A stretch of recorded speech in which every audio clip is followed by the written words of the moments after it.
For almost 3 years, many Ukrainians have been waking up to this. The sound of missiles, explosions, drones. These are sounds that my close family in Ukraine live with pretty much every day. Russia's full-scale invasion of Ukraine has devastated cities and taken countless lives. But beyond the physical conflict, another battle has been raging for information and facts. While Ukrainian official sources have on a few occasions been criticized for making misleading statements, Russia's digital army has rained down disinformation in Ukrainian timelines in an effort to undermine the nation's resolve. Have you seen this? In my day job covering disinformation for BBC Verify, I've witnessed the extent of the challenge. Views spreading pro-Russian disinformation about the war in Ukraine. To fight back, Ukrainians and their allies have deployed fact-checking and OSINT techniques. Now, OSINT stands for Open Source Intelligence. It has become a sort of shorthand for the job of investigating publicly available information. A lot of it is about working out what we can say from the vast amount of content publicly posted online, especially on social media platforms like X, TikTok, and the messaging app Telegram. Тому це необхідно постійно контролювати, постійно. We need to constantly control, constantly monitor all of it, so we dedicate our whole life, all our time to basically war. Alongside fact-checking, it's been crucial in building a clearer picture of what's happening on the battlefield for journalists, politicians, and ordinary users. But the work does take its toll. I'll be honest, it seems to me that we all live on the edge of this burnout.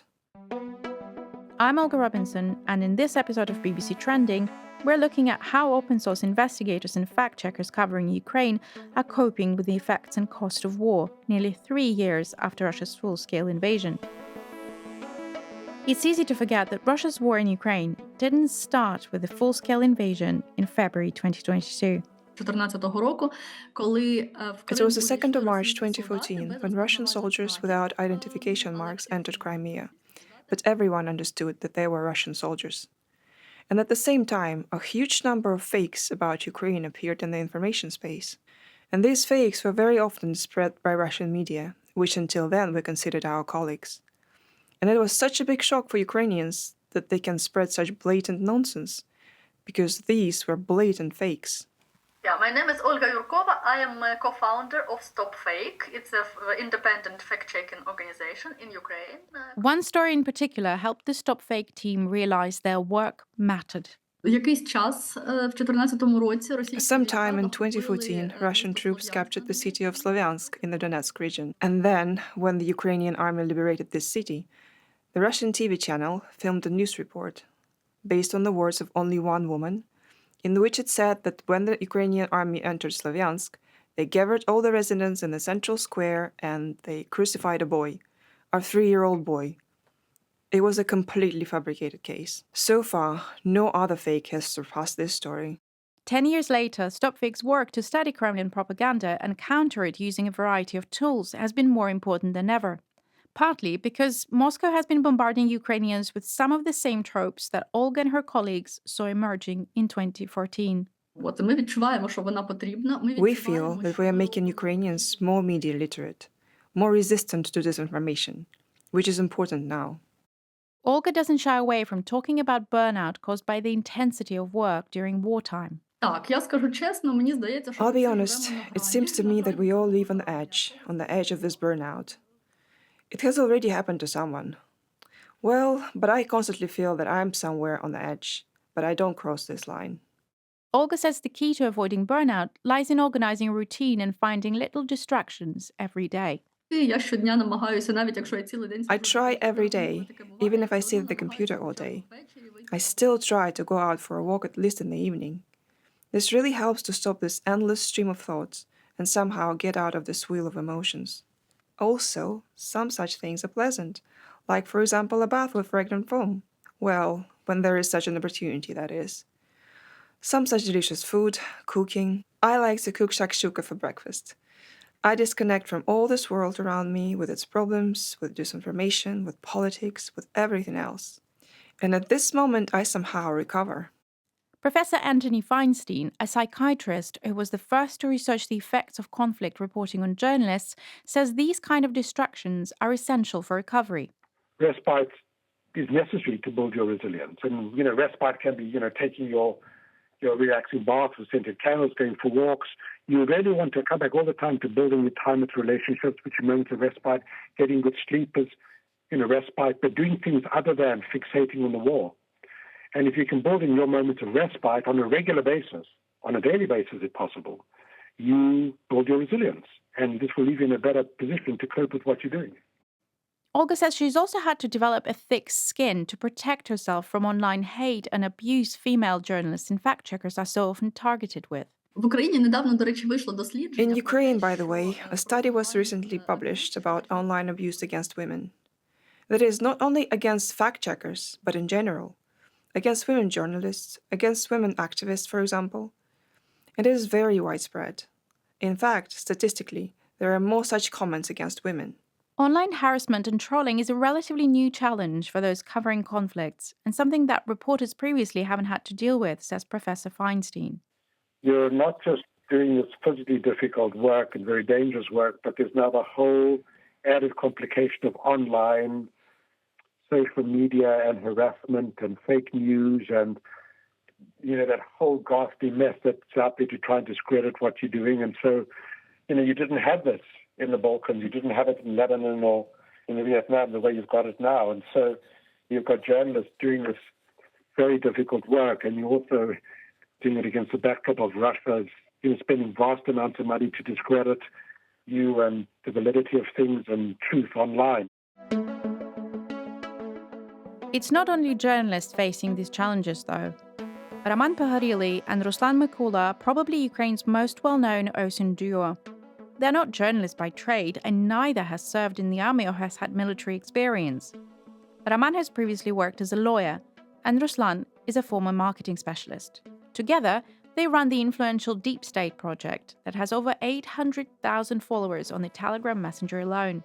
The work is relentless, says Roman, who, on a video call, looks like any young Ukrainian you might meet in a Kyiv coffee shop. The working day is 24/7, absolutely day and night. We wake up with Deep State. At the heart of the project is an interactive map of the front line. It incorporates both verified footage and insight from soldiers and provides granular updates on the state of the war. While they openly say that they are cooperating with Ukraine's defense ministry, sometimes their analysis puts them at odds with official accounts from both Moscow and Kyiv. Deep State started in 2020 as a hobby to share updates on various global conflicts, and now it takes up pretty much all of their time. We need to constantly control, constantly monitor all of it.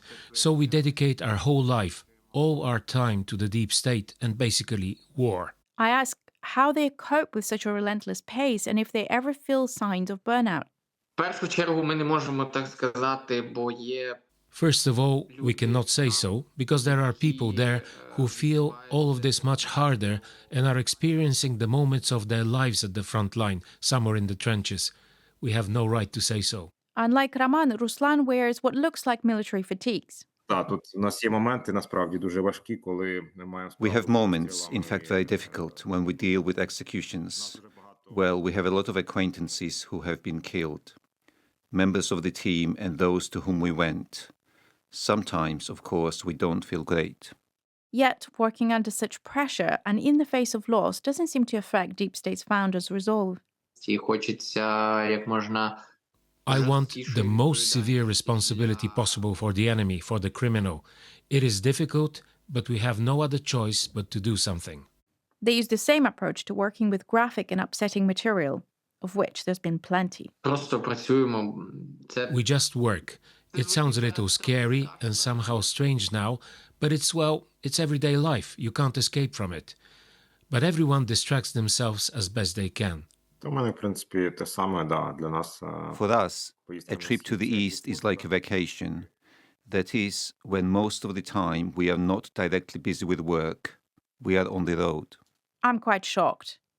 Going to the front line in the east of Ukraine to recharge after working day in and day out on the war, that sounds pretty extreme. Raman hastily adds, Тут важливо підмітити те, що це Well, it is important to note that it is not about going to war, sitting under shelling and getting a kick out of it.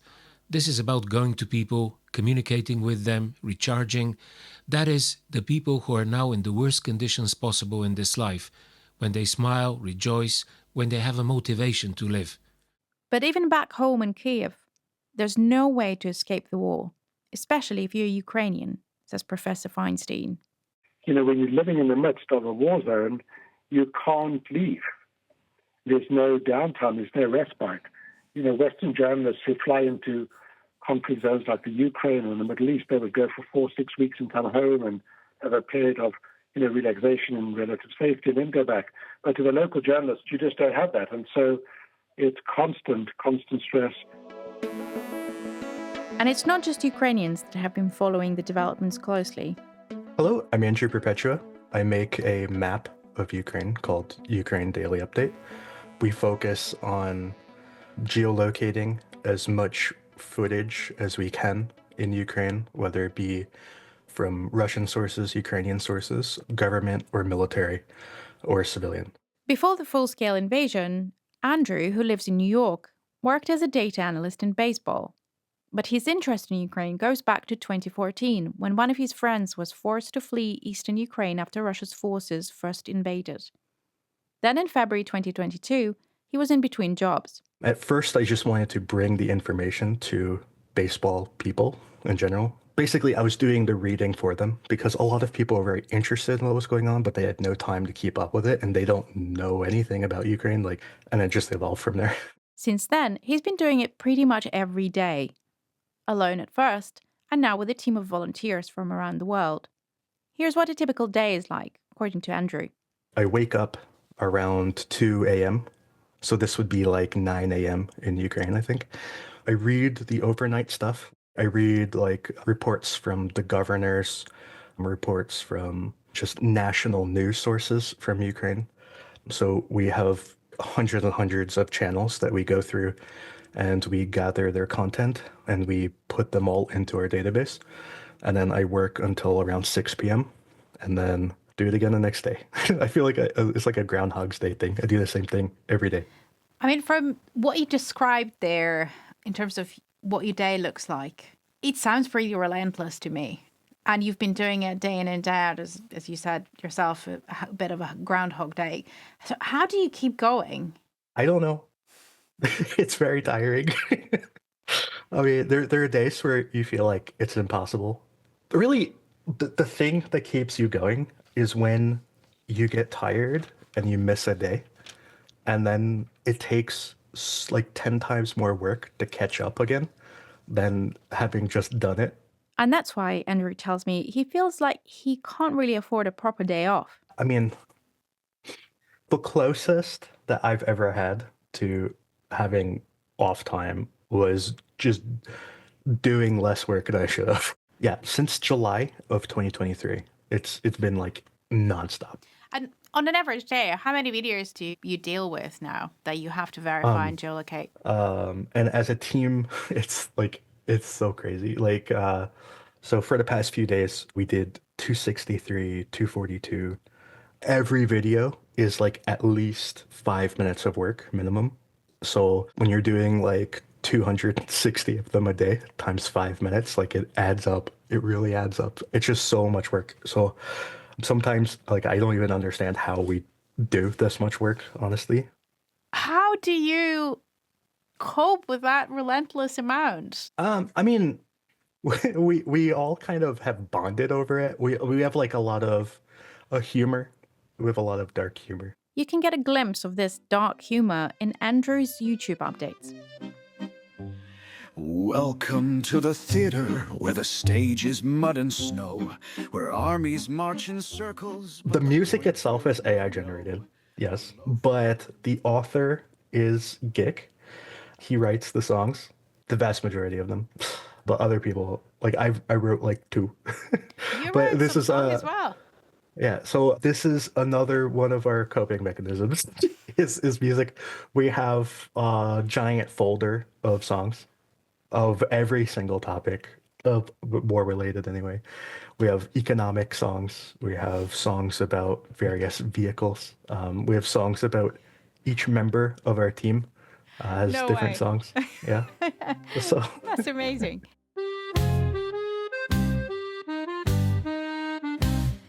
Maintaining good relationships is extremely important to protect your mental health when dealing with distressing content, according to Professor Feinstein. If you've got good relationships, that becomes the single biggest protective factor against mental health difficulties in journalists. And it doesn't matter whether you're an Afghan or a Kenyan or a Mexican or an Israeli or a Syrian, if your relationships are strong, it's a very important buffer against mental health difficulties. Despite the various coping mechanisms, Andrew says the long days have affected his health.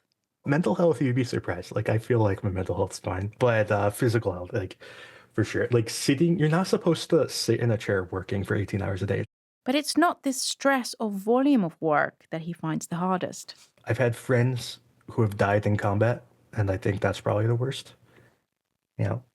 So, people that I talk to a lot, and also people who, I don't even know how to phrase this, but I guess I could say they survived combat, and they didn't. I mean, they're alive physically, but like mentally, they're not anymore. And that's really heartbreaking. Our interviewees clearly deal with the stress and the cost of war in Ukraine very differently, but they do seem to have one thing in common: determination to carry on. As Raman from Deep State puts it, there are two choices. You can give up and just cry, or you can turn all this anger into work so that it turns into something, for example, revenge. That's why it's hard, but we have to do something. whatever their coping mechanisms and the lack of certainty as to how the war ends, they appear to be adamant that they have to keep going, no matter what, because they feel they simply can't afford not to. That's it for this edition of Trending from BBC World Service with me, Olga Robinson. Thanks to producers Yana Lyushnevska and Alex Murray, and Hal Haynes for mixing the episode. Our editor was Flora Carmichael.